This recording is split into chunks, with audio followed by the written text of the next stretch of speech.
De las dos preguntas que había hecho Vero Amarelli. Bueno, ¿La recuerdas? Sí.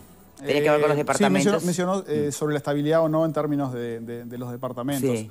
Bueno, otra vez, en términos del indicador de Gini es bastante estable, ¿no? Es decir, por tanto, no tiende a haber demasiadas variaciones en términos de los departamentos. Nuevamente lo que ocurre a nivel de país se traslada a nivel departamental.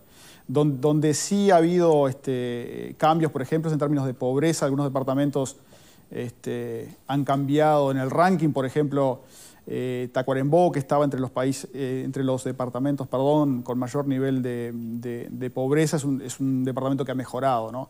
En esos indicadores hay más movimientos, en el Gini no demasiado.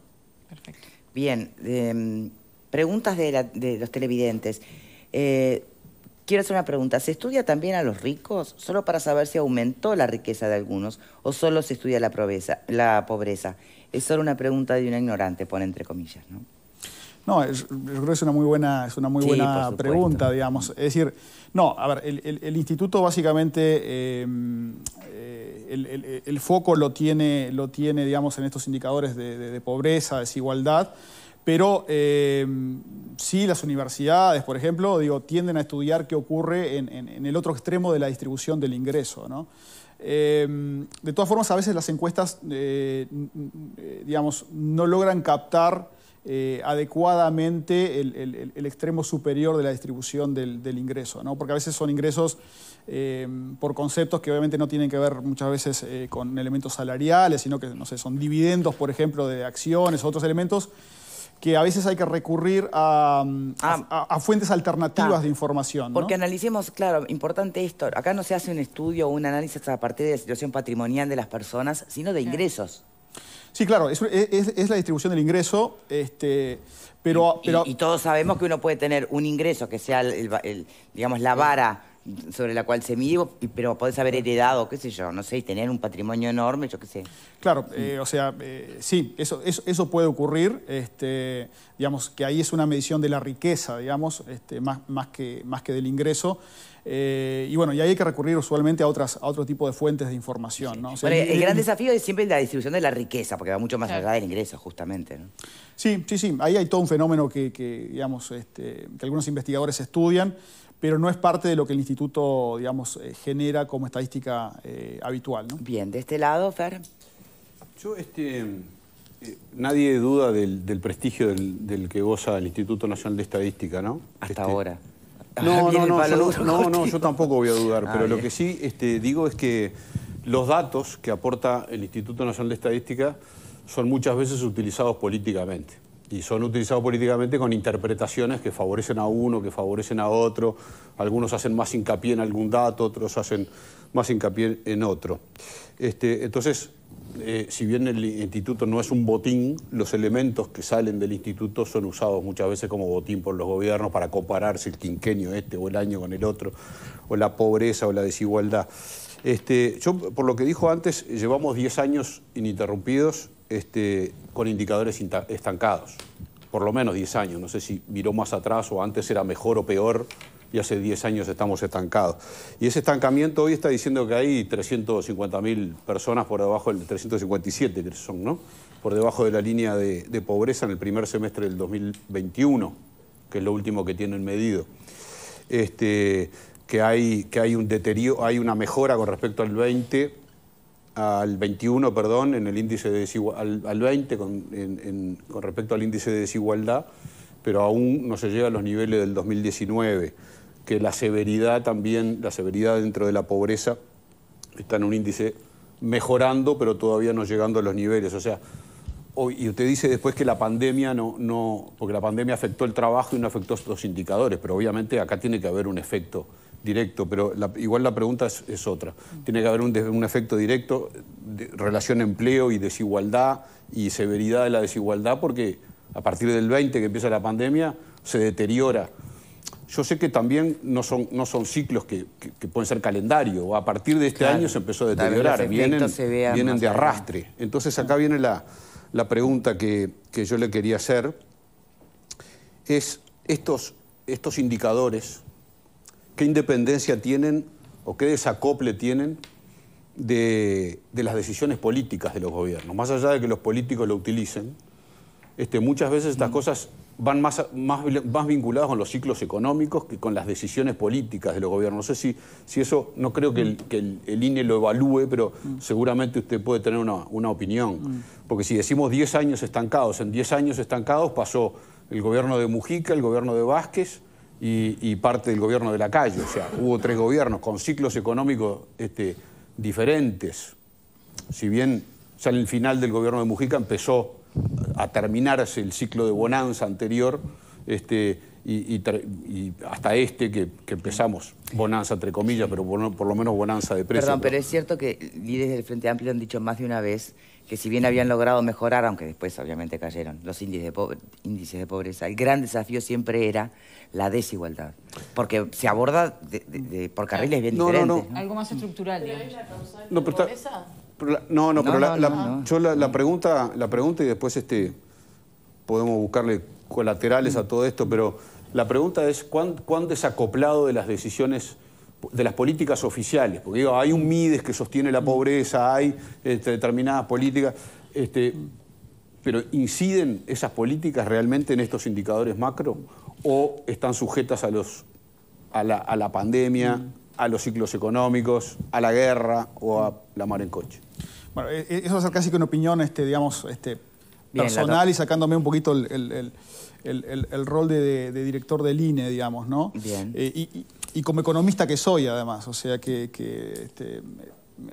tengo una opinión al respecto. Digo, por supuesto, cuando uno observa evolución de indicadores macro, están muy influidos por lo que es la economía y por lo que son fenómenos que se dan en ese ámbito, ¿no? Es decir, yo creo que eso pesa mucho. Por tanto, lo que ocurre ahora con el precio de la carne o de otros productos primarios en el mundo, obviamente eso golpea al Uruguay, digamos, y son elementos muy fuertes. Lo que ocurrió en la pandemia fue muy fuerte, digamos. Es decir, uno mira el mercado laboral y, digamos, el deterioro de febrero del 2020 a marzo y abril, o sea, un mes, pocas semanas, fue brutal. Y eso es obviamente un impacto de la situación que está ocurriendo y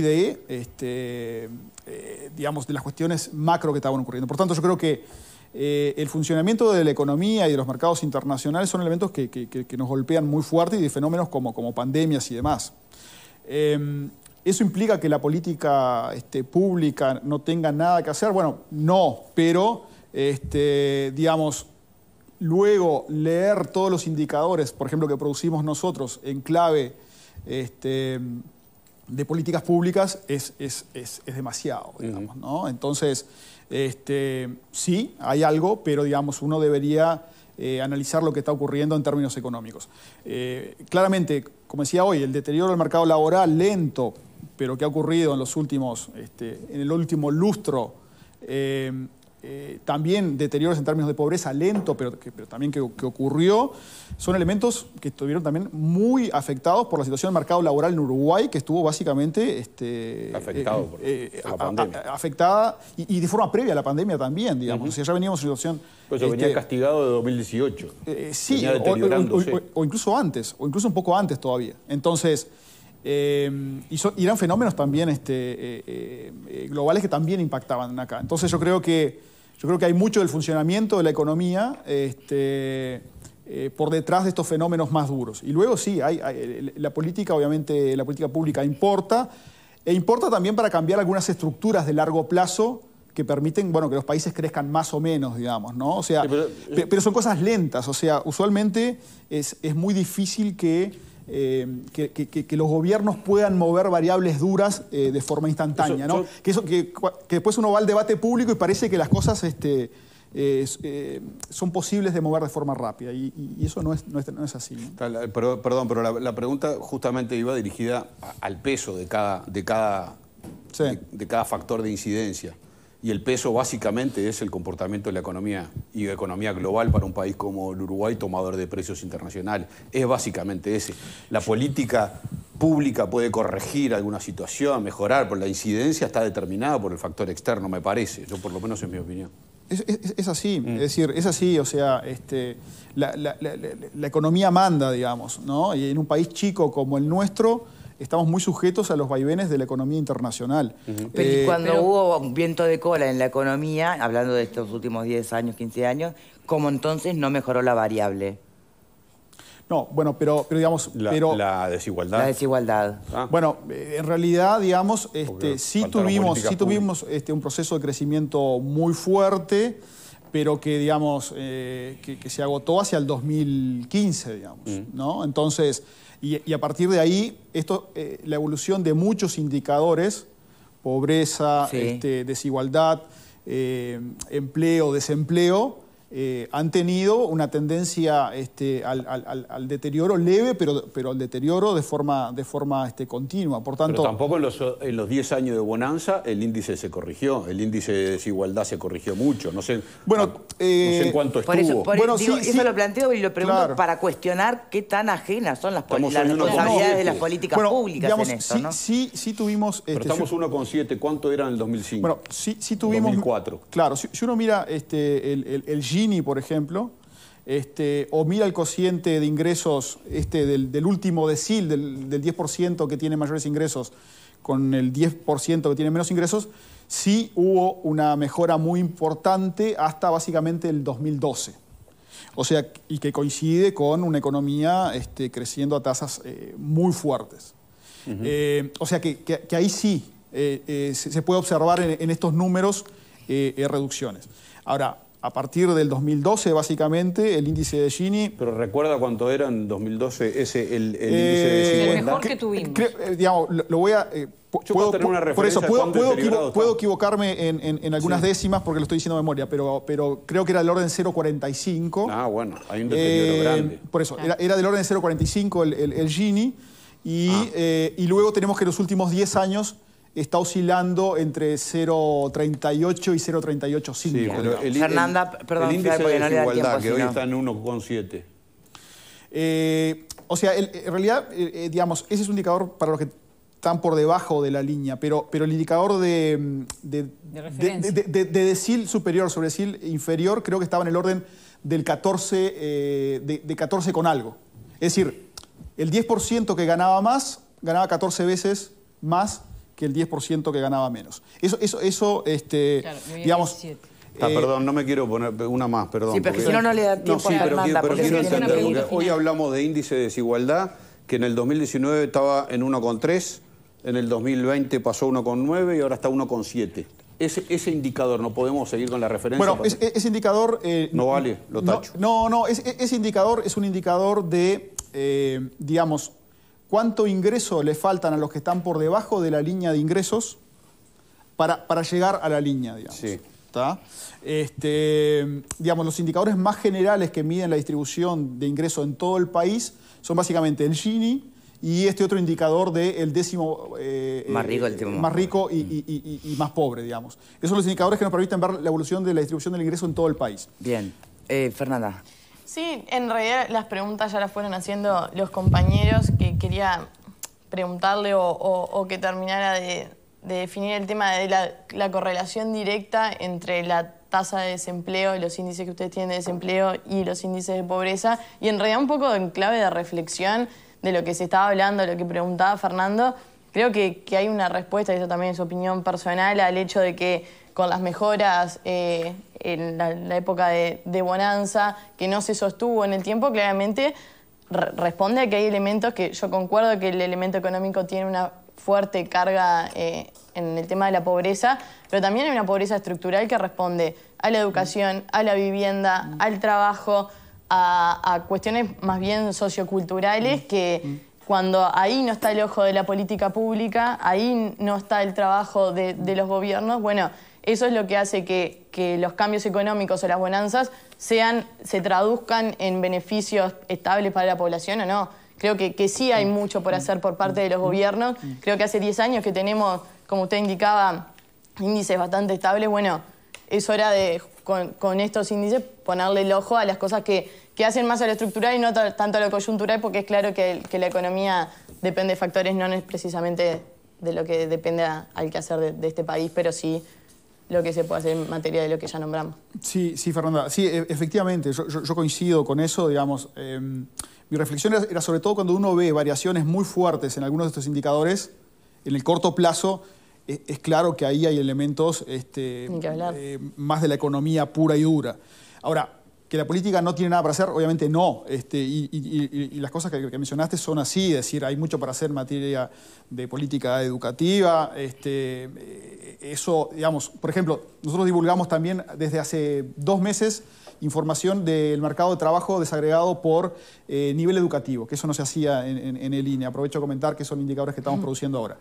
Y la gente que tiene estudios terciarios o superiores tiene una tasa de desempleo del orden del 2%. Entonces, cuando digamos... ¿En comparación con? En comparación con un 7,4% que es para el total de la población. O sea, básicamente no tienen desempleo. Entonces, obviamente, si uno logra que mucho más gente tenga educación terciaria, por ejemplo, son elementos que van a impactar luego sobre la situación económica de las personas. Otro elemento que es un ejemplo también en términos de ahora de la relevancia de las políticas públicas, ¿no? En Uruguay tuvimos este shock muy fuerte en marzo y abril del año 2020 y sin embargo no tuvimos un impacto fuerte sobre la tasa de desempleo. ¿Por qué? Uruguay tiene redes de protección social. Sí, pero además los seguros de paro flexibles y demás, ¿no? Exactamente. Es decir, Uruguay tiene eso que otros países no tienen. En otros países este fenómeno golpeó fuertemente sobre la tasa de desempleo. En Uruguay no golpeó porque, por ejemplo, la gente que tiene un seguro de desempleo temporario, ¿no? Y que piensa volver al trabajo en un periodo de 3 meses, es decir, que no perdió el vínculo con la empresa, no es considerado desocupado. Claro. ¿Está? Esa gente, si no hubiera tenido, digamos, estas redes de contención, lo que hubiera ocurrido es que hubieran caído en el desempleo y hubiéramos tenido un impacto mucho más fuerte. O sea, y ahí son las políticas públicas. Claro, ¿no? pero ojo con los autoengaños, porque los jornales solidarios se consideraban empleos. Se consideran. Y se consideran empleos, ¿no? No, y bienvenidos, por suerte que están, porque hay mucha gente que los precisa. Ahora, no vamos a decir que hay menos desempleo porque estén los jornales solidarios. ¿Se entiende lo que voy? Claro, sí, pero es como un círculo un poco de hacerse dice que hay trampa. menos desempleo tomando en cuenta eso. Por eso, yo creo que ese es el punto. Incluso lo que observamos en el mercado laboral es que, digamos, a medida que el mercado laboral comenzó a absorber gente, básicamente la política pública no fue tan necesaria. Es decir, y por tanto los seguros de desempleo fueron reduciéndose de forma muy importante. Obviamente son medidas de corto plazo estas que estamos relatando, pero digo, es un ejemplo de cómo las políticas públicas obviamente sí son importantes. Pueden tener impacto. Lo que digo es, digamos, hay otros fenómenos mucho más fuertes que son los que explican los saltos en las variables duras del país, ¿no?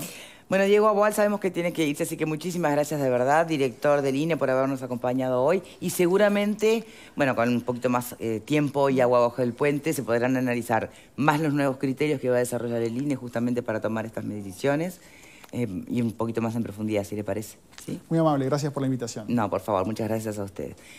Bien, vamos a cambiar de tema a otro asunto que está